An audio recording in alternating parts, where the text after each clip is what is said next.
C'est toujours un plaisir pour moi de vous retrouver sur Télé Renaissance. C'est le moment du journal en français que nous démarrons en parlant les pourparlers burundais qui se déroulent toujours en Tanzanie. Certains politiciens qui ont participé dans l'accord d'Arusha déplorent que l'équipe de la facilitation d'aujourd'hui n'ait pas les compétences qui peuvent rassurer les Burundais. C'est l'avis de Dr Alphonse Lugambarara qui était membre du G10 à cette époque. Il indique que l'accord d'Arusha a été l'émanation d'une technicité sans égale des experts internationaux qui n'avaient aucun intérêt dans le conflit de l'époque. Je vous prie de le suivre. Dans toutes ces commissions, il y avait vraiment des experts internationaux qui avaient travaillé sur d'autres sujets similaires, les problèmes en Afrique du Sud, des problèmes au Guatemala, un peu partout il y avait eu les mêmes problèmes que chez nous.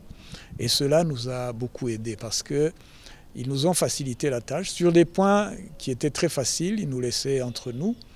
Et sur des points qui étaient plus difficiles, ils participaient. Et sur des points qui étaient encore plus difficiles, ils disaient « Ok, ne vous occupez pas de cette question, nous allons vous donner notre proposition. Et si vous êtes d'accord, s'il y a une majorité qui est d'accord, cette proposition va passer. » Et c'est comme ça que nous avons pu arriver à l'accord d'Arusha. Et même vers la fin, je dois dire que ce n'était pas vraiment facile parce que vous savez qu'il y a eu des réserves avant la signature de l'accord. C'est parce qu'il y avait toujours des points d'achoppement où les gens n'étaient pas encore tout à fait d'accord. Mais dans l'ensemble, personnellement, moi qui n'étais pas d'accord dès le départ de la tournure que prenaient les négociations, à la fin du compte, avec ma signature, j'ai vraiment vu que l'accord pouvait, dans un premier temps, servir vraiment pour la paix et la réconciliation, si cet accord avait été bien appliqué. Pour ce qui est de la situation actuelle, j'ai personnellement des appréhensions liées justement à cette absence d'expertise pour les négociations. J'ai vu le groupe, le team de Mkapa. Personnellement, ce groupe-là ne me rassure pas parce que je ne vois pas des experts. Je vois plus des administratifs que des gens qui ont été impliqués dans la résolution des conflits. Si au moins Mkapa, comme il est tanzanien, comme il connaît les membres de la Fondation Nyerere, s'il s'était appuyé sur eux pour leur demander, leur poser des questions sur ce qui s'était passé avant, je pense qu'il y aurait eu un plus. Mais malheureusement, ce n'est pas vraiment le cas. Et donc j'ai des appréhensions que ce processus ne va pas réellement aboutir là où nous voudrions qu'il aboutisse. J'aimerais ajouter aussi autre chose. Personnellement, signataire de l'accord d'Arusha, je ne vois pas très bien où vont ces négociations. Qu'est-ce qu'ils vont négocier de plus que nous n'avons pas négocié à cette époque-là? Je pense que si les uns et les autres voulaient vraiment aller vers la résolution de nos problèmes, ils devraient commencer par l'évaluation de l'accord d'Arusha, tel que nous l'avons signé, pour voir justement là où il y a eu manquement pour que l'espoir pour la paix et la réconciliation soit là. Sur la question de la partialité du facilitateur, il indique que cela est simple, mais l'important est de garder une bonne composition des différentes commissions de dialogue et des experts qui mènent ces négociations. La question de partialité devient automatiquement très diluée. Encore une fois, Dr Alphonse Lugambarara. C'est une question qui se pose toujours lorsqu'il y a des personnes en conflit. Lorsqu'ils voient un médiateur, les uns pour tel ou tel geste que le médiateur a posé, certains groupes peuvent se dire qu'ils penchent pour les uns ou les autres. Ça nous est arrivé aussi. S'il y a eu d'abord un échec pour parler de Mwanza, c'est dû aussi au fait que les gens se disaient non, Nyerere, il est penché, c'est lui qui est à la tête de l'embargo, des choses comme ça. Mais à la longue, la Nyerere et la fondation Nyerere se sont en définitive plus occupés de l'administration que des négociations proprement dites. Et ils ont fait appel, ce que je disais tout à l'heure, à une expertise pour que nous puissions avancer. Et cette expertise a quelque part contrebalancé cette impression que la fondation Nyerere était penchée d'un côté ou d'un autre. Je vais citer juste un exemple de quelque chose qui a éveillé les soupçons d'un groupe. La formation du G7. Elle n'a pas été une formation, je dirais, interne, non. C'est la fondation Nyerere qui a poussé les groupes, les partis, les 7 partis, à faire une réunion ensemble pour qu'ils mettent ensemble leur préparation pour les négociations. Et cette réunion s'est déroulée à Moshi. Donc ça aurait pu faire bloquer les négociations. Mais au vu de ce que les experts faisaient, comment ils travaillaient, le G10 s'est alors formé après, parce qu'il a commencé par être G6, G8 et puis à la longue G10, ce qui fait que ça a contrebalancé cette présence de l'expertise, ça a contrebalancé cette impression. Donc si aujourd'hui on pouvait mettre ces négociations entre les mains d'experts, ça pourrait contrebalancer cette impression que Mkapa et son équipe penchent d'un côté. C'est grâce à la personnalité de Julius Nyerere et celle de Nelson Mandela que les négociations interbondées en 2000 ont abouti à un compromis. C'est ce que précise le professeur Didas Kiganae qui a suivi de près les premières négociations d'Arusha. Il précise aussi que le temps est un facteur indispensable pour approcher les protagonistes. Suivez-le, il a été joint par téléphone. Il y a plusieurs critères qui militent pour la conclusion d'un accord de paix autour duquel tous les partenaires de la négociation s'accordent. C'est d'abord la personnalité du médiateur. Un peu partout, vous avez entendu que les médiateurs doivent être au plus grand souhait des personnalités hors du commun, qui ont une personnalité qui s'impose à travers le monde, dont la stature inspire le respect de tous les négociateurs. L'accord d'Arusha, les négociations d'Arusha de 98 à 2000 avaient eu la chance de miser sur des personnalités telles que le président Julius Nyerere et le président Nelson Mandela, dont les statures sont d'une envergure plus que panafricaine. Entre autres, un élément sur base duquel on peut estimer que les négociations d'Arusha ont été bien conduites. Alors, le deuxième critère, c'est le facteur temps. Pour pouvoir arriver à l'accord de paix de 2000, il a fallu 2 ans aux partenaires politiques, parce qu'ils devaient passer en revue toutes les questions, rabattre toute la distance qui séparait leur point de vue sur les diverses questions controversées. Il était important de donner le temps aux négociateurs, aux partenaires à la négociation, pour pouvoir rapprocher progressivement le point de vue, pour donner aux uns le temps d'écouter les autres, le temps de se faire convaincre de la pertinence des propos tenus par l'autre partenaire. Et à Arusha, on disait, il a fallu 2 ans, 98 à 2000, pour pouvoir arriver à cet accord-là. Ce qui fait que aujourd'hui, nous pensons que le facteur temps devrait aussi être pris en considération si l'on veut arriver à un accord consensuel. Le journal poursuit le dialogue qui se déroule à Arusha dans la grande discrétion, cache un non-dit très amer au peuple burundais. Bob Gulika, directeur de la radio publique africaine, le dit en se basant sur l'interdiction des journalistes de couvrir ce dialogue.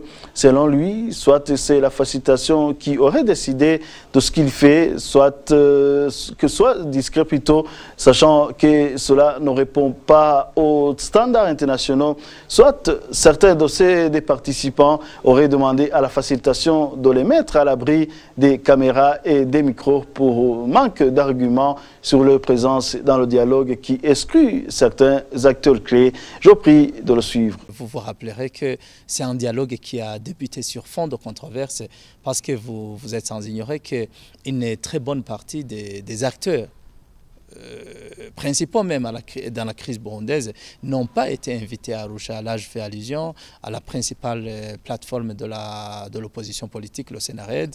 Là, je parle d'une très bonne partie de la société civile indépendante qui n'a pas pris part à ces pourparlers qui se tiennent à Arusha. Et vous vous rappelez aussi que le syndicat des journalistes, l'Union burundaise des journalistes burundais, n'est pas donc invité à Arusha, n'a pas voulu participer parce que c'est un dialogue visiblement qui a des visées non encore connues. C'est un dialogue où l'on déplore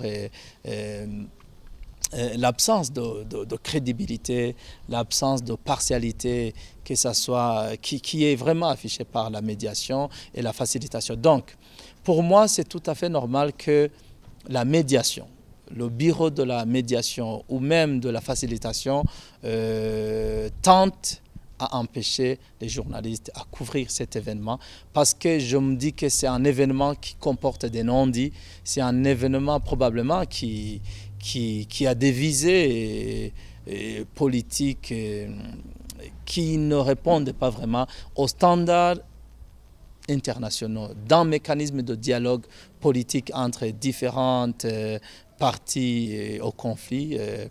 Donc, j'interprète cette attitude de la médiation ou bien de la police tanzanienne sous deux angles. Soit c'est la facilitation qui estime que la presse peut constituer un obstacle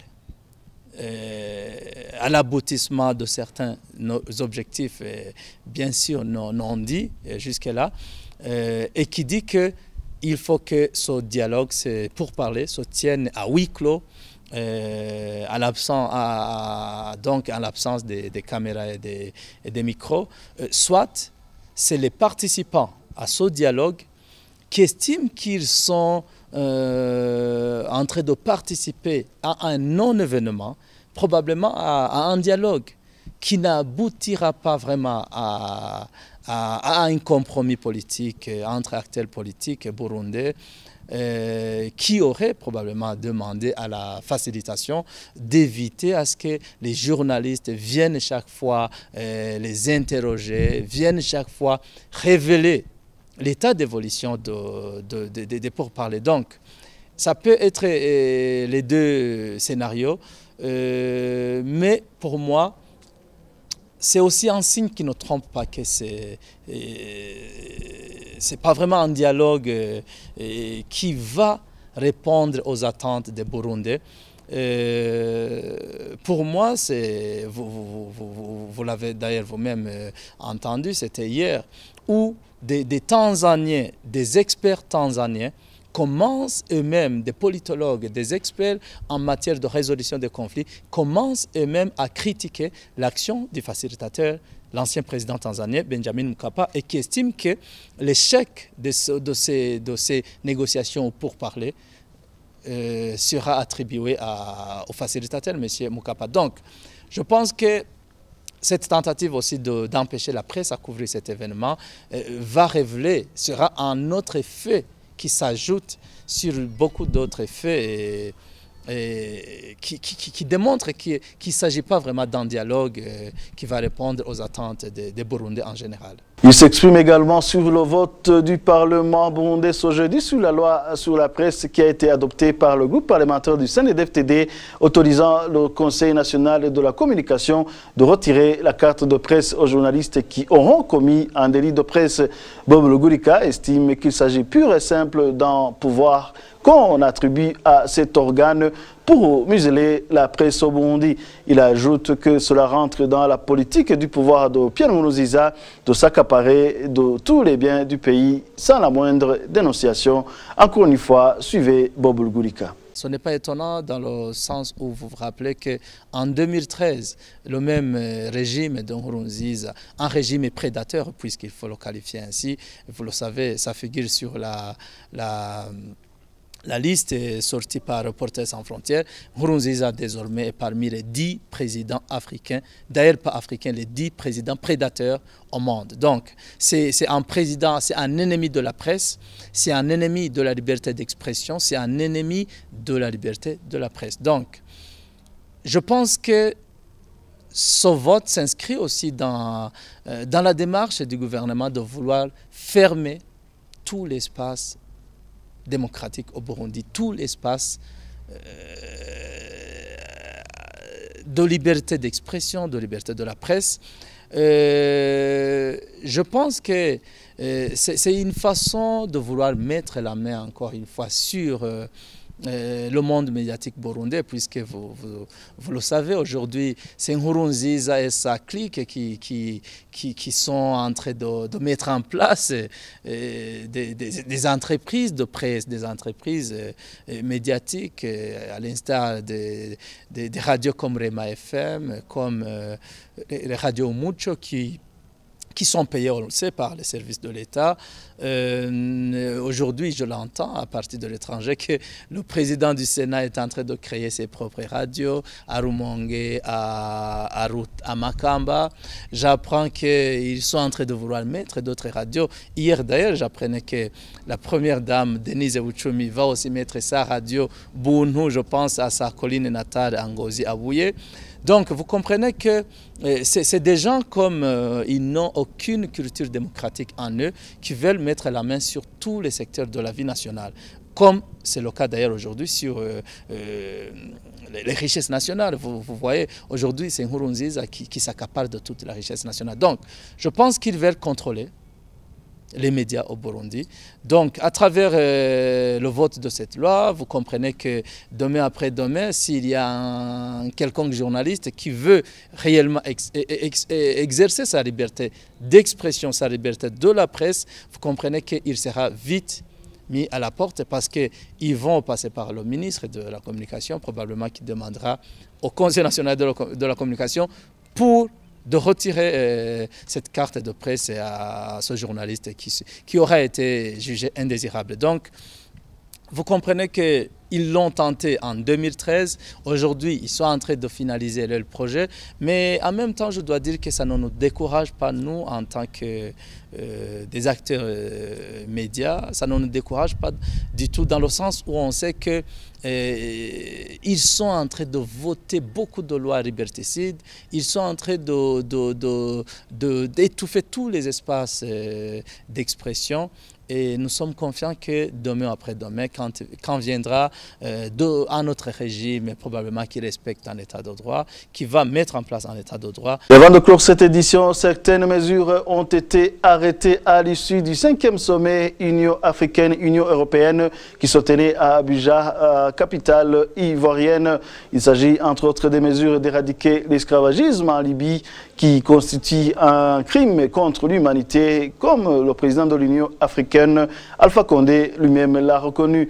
Tous les migrants qui sont enfermés en Libye vont être embarqués chez eux et chaque pays s'engage à constituer une force spéciale pour contrecarrer cette pratique de trafic humain. Suivez Alpha Condé, président de l'Union africaine. Au moment où l'Afrique est en train de s'affirmer comme un continent de croissance et d'opportunités, nous regardons notre jeunesse comme le protagoniste principal de ce changement. Mobiliser la jeunesse requiert un engagement stratégique soutenu de la part de l'Union africaine et de l'Union européenne. Cet engagement doit être basé sur des relations qui reconnaissent que nos responsabilités et leadership communs sont nécessaires pour faire face aux défis qui sont devant nous. Nous avons écouté les jeunes, car on ne peut pas faire le bonheur de quelqu'un à son insu. C'est à partir des préoccupations de la jeunesse que nous devons nous organiser afin de donner satisfaction. Nous avons donc pris note des cris de cœur des représentants de la jeunesse africaine et européenne et avons la responsabilité de leur garantir un avenir meilleur. Face aux événements tragiques sur le territoire libyen, nous avons pris des décisions fermes pour l'évacuation immédiate des réfugiés, la mise en place d'une commission dirigée par la Commission des droits de l'homme de l'Union africaine, secondée et aidée par l'Union européenne, la poursuite des trafiquants d'êtres humains, et nous considérons ce trafic comme un crime contre l'humanité. Et ensuite, les différents pays doivent mettre en place des forces spéciales, chercher spécialement de lutter contre les trafiquants d'êtres humains. Enfin, nous devons tous nous organiser pour saisir les comptes de ces trafiquants en Afrique, en Europe, mais aussi au Moyen-Orient. Par rapport aux nombreux défis qui ont été identifiés, des ébauches de solutions ont été proposées dans une déclaration politique que nous devons adopter conjointement. Et voilà, tout est bien qui finit bien, c'est ce qui reprend en fait cette édition. Merci à vous tous d'avoir tenu compagnie. À la prochaine.